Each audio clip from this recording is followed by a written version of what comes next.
எபேசியர் 6ஆம் அதிகாரம் 12ஆம் வசனம். துரைத்தனங்களோடும் அதிகாரங்களோடும் இப்பிரபஞ்சத்தின் அந்தகார லோகாதிபதிகளோடும் வான மண்டலங்களிலுள்ள பொல்லாத ஆவிகளின் சேனைகளோடும் நமக்கு போராட்டம் உண்டு. கர்த்தருடைய பிள்ளைகளே, ஆத்துமாவில் மரணமடைந்தவர்களுக்கும் மரித்தவர்களுக்கும் ஆவிக்குரிய யுத்தம் இல்லை.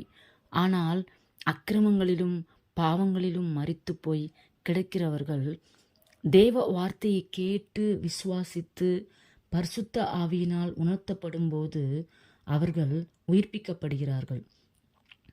இவ்வாறு ஆவியில் உயிர்ப்பிக்கப்பட்ட தேவ பிள்ளைகளோடு தான் சாத்தான் போராடுகிறான். கர்த்தருடைய பிள்ளைகள் கிறிஸ்தவ வாழ்க்கையில் முன்னேறி நித்திய ஜீவனை நோக்கி செல்வதை சாத்தான் விரும்பவே மாட்டான். சூழ்ச்சிகள், சோதனைகள், பிரச்சனைகளை கொண்டு வருவான். எனவே நாம் தேவனுடைய சர்வாயுத வர்க்கங்களை தரித்து கொண்டு அவனை எதிர்த்து நிற்க வேண்டும்.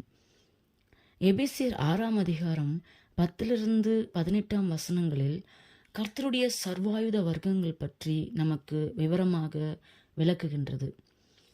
முதலாவதாக அரைக்கச்சை. சத்தியம் என்னும் அரைக்கச்சை. அரை என்பது பலத்தை குறிக்கும். இடுப்பு நமக்கு மிக முக்கியமானது. இடுப்பெலும்பில் அடிபட்டால் நம் பலனெல்லாம் வீணாக போய்விடும்.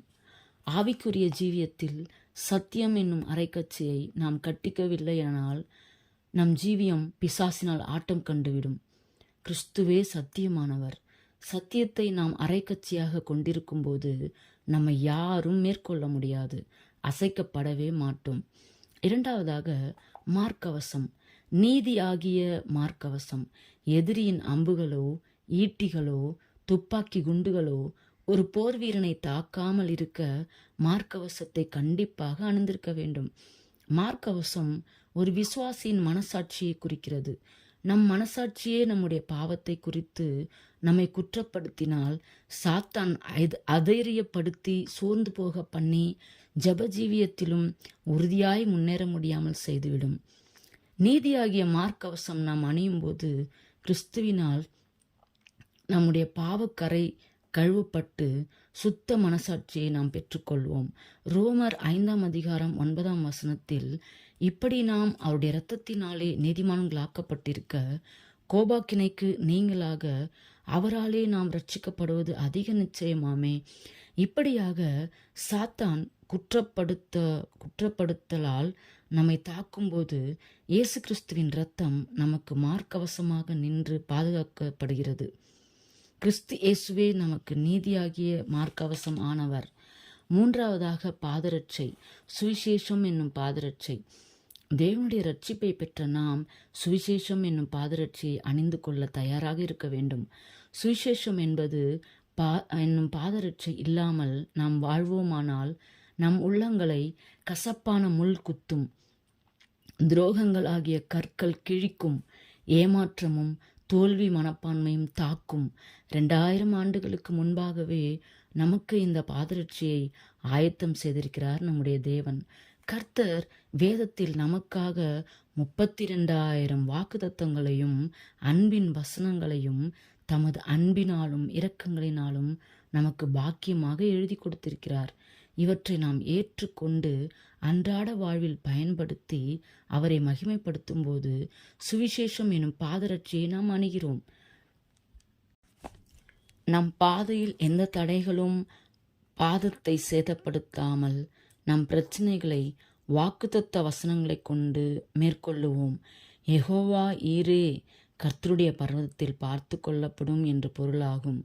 நம் வாழ்க்கை என்ற முள்புதர் வழியே நடக்கும்போது யெகோவா ஈராக நமக்காக எல்லாவற்றையும் செய்து அவர் முடிப்பார். அவருடைய வாக்குத்தத்தங்கள் கிறிஸ்துவுக்குள் ஆம் என்றும் ஆமென் என்றும் இருக்கிறது.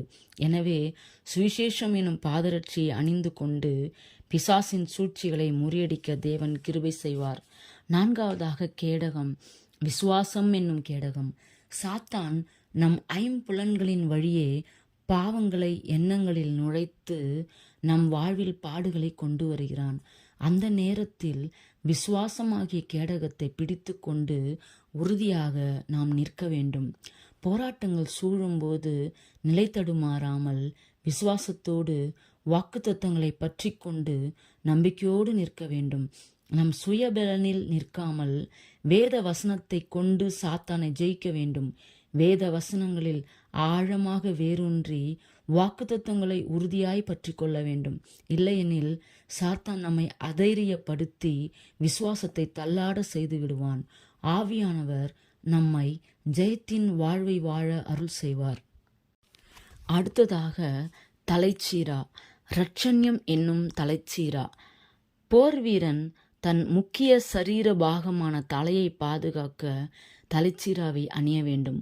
அதே போல நம் சிந்தனைகள் எண்ணங்களை பாதுகாக்க இரட்சிப்பு என்னும் தலைச்சீராவை அணிய வேண்டும்.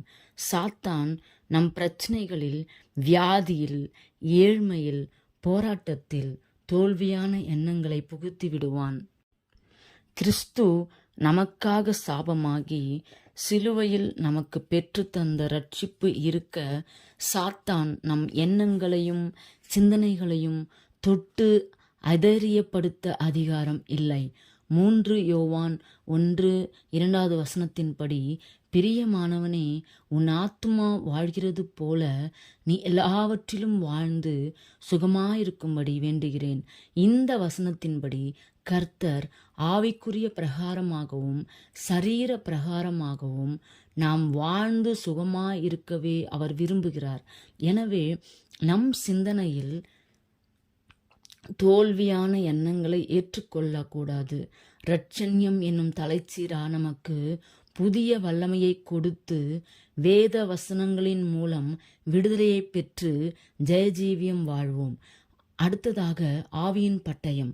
வேத வசனமாகிய ஆவியின் பட்டயம் எதிரிகளை தாக்கி மேற்கொள்ள யுத்த வீரர்கள் பயன்படுத்தும் ஆயுதம் பட்டயமாகும். சாத்தானின் தந்திரங்கள், சூழ்ச்சிகள், போராட்டங்கள் முன்கூட்டியே அறிய வேத வசனமே நமக்கு போதிக்கிறது. சாத்தான் நம்மை விட ஞானி, தந்திரசாலி. எனவே நாம் அவனை சுயபலத்தினாலே ஜெயிக்க முடியாது. வேத வசனங்கள் வாயிலாகவே ஜெயிக்க முடியும். அவன் தந்திரங்கள் வேத வசனங்களுக்கு முன்பாக நிலை நிற்காது. இயேசு கிறிஸ்துவே சாத்தானின் போராட்டங்களை வேத வசனங்களை கொண்டுதான் ஜெயித்தார். அவர் நமக்காக 2000 ஆண்டுகளுக்கு முன்பே சிலுவையிலே சாத்தானை வெற்றி கொண்டார். அவருடைய இரத்தத்தினால் சாத்தானிடமிருந்து நம்மை விடுவித்து ரட்சித்தார்.